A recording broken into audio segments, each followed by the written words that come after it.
বাংলাদেশের মস্তবে শেখ হাসিনা কেন নাই?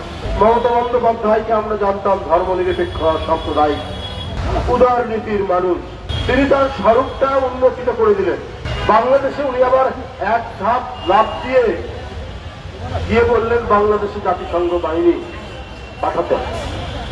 কিন্তু এই ভদ্রমহিলা এত অর্বাচীন যে আরেকটি দেশ, ভিন্ন আরেকটি দেশে যে জাতিসংঘ বাহিনী পাঠানোর দাবি করতে পারে না, সেটা তার জানার মধ্যে।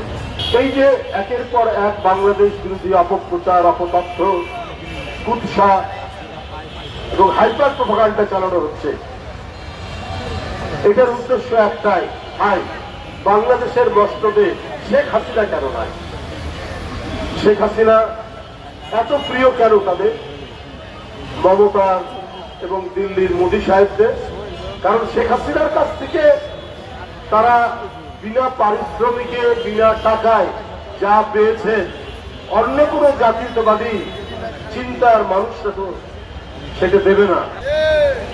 তারা শেখ হাসিনা তো তাদের প্রিয় হবে, শেখ হাসিনা তো তাদের আপনজন হবে। শেখ হাসিনা নিজের জনগণের প্রতিটি দ্রব্য মূল্যের দাম বাড়িয়ে চাল, ডাল, পেঁয়াজ, চিনি, রসুন, আনাজপাতি, তরিতরকারির সব দাম বাড়িয়ে শুধুমাত্র তার প্রভু ভারতকে খুশি করার জন্য একের পর এক তিনি তাদেরকে প্রজেক্ট দিয়েছেন, টেন্ডার ছাড়াই প্রজেক্ট দিয়েছেন এবং তাদের কাছ থেকে ব্যবসা করার জন্য, তাদের কাছ থেকে নেওয়ার জন্য বেশি দামে তাদের সাথে চুক্তি করেছে। এই জন্যই মোদীবাবুর অত্যন্ত আপনজন শেখ হাসিনা, এমনকি মমতারও আপনজন। এই দেশ তার গোলামি করার জন্য, তার রক্তচক্ষুতে ভয় পাওয়ার জন্য এদেশের মানুষ আজ থেকে 52-53 বছর আগে যারা জীবন দিয়েছে, তারা কি পিন্টির কাছ থেকে স্বাধীনতা ছিনিয়ে নিয়ে দিল্লির কাছে আত্মসমর্পণ করার জন্য দিয়েছে? তা তো দেয়নি। আপনার দেশে সংখ্যালঘুদের নিরাপত্তা নেই। কদিন আগে খ্রিস্টান সম্প্রদায় আসামে বলেছে আমরা ধারাবাহিকভাবে নির্যাতন, আর আমরা তো সারা ভারতেই বিভিন্ন জায়গায় দেখছি কি পরিস্থিতি। কিন্তু আমরা হাজার বছর ধরে এক নিবিড় সম্পর্কের ভিত্তিতে আমরা পরস্পরের সাথে আমাদের সম্পর্ক। আমাদের ঈদে ওরা আসে, আমাদের ঈদে মিলাদুন নবীতে ওরা আসে, আমাদের শবে বরাতে ওরা আসে, আমাদের বন্ধু বান্ধবরা, আমাদের মা খালারা উদাত্ত ভাবে তাদেরকে শবে বরাতের হালুয়া, চালের আটার রুটি আবার বন্ধুদেরকে। আবার দুর্গাপূজায় গেলে শুধু বাড়িতে না, শুধু নারকেলের নাড়ু, লুচি, এটা আমাদের একটা লোক থেকে যায় যে কবে দুর্গাপূজা আসলে বন্ধু বান্ধবদের বাড়িতে আমরা খাবো, যেটা এখন নিপুণদের বাড়ি থেকে দেখা।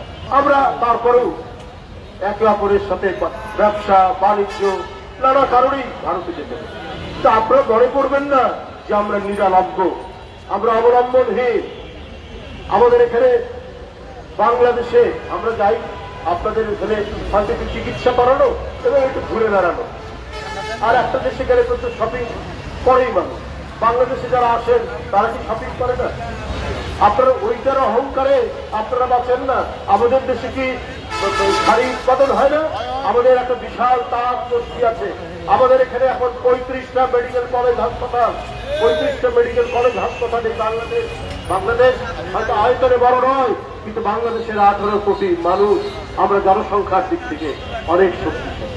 আমরা নিজেদের গামছা আমরা নিজেরা বানাই, নিজেদের লুঙ্গি আমরা নিজেরা, আমাদের তাঁতিরাই তৈরি করে এবং আমাদের মা বোনরা যে তাঁতের শাড়ি পরে, এটা অত্যন্ত সুন্দর শাড়ি। আমাদের সেই জনগোষ্ঠী আছে, আমরা কারো উপর নির্ভরশীল হব না।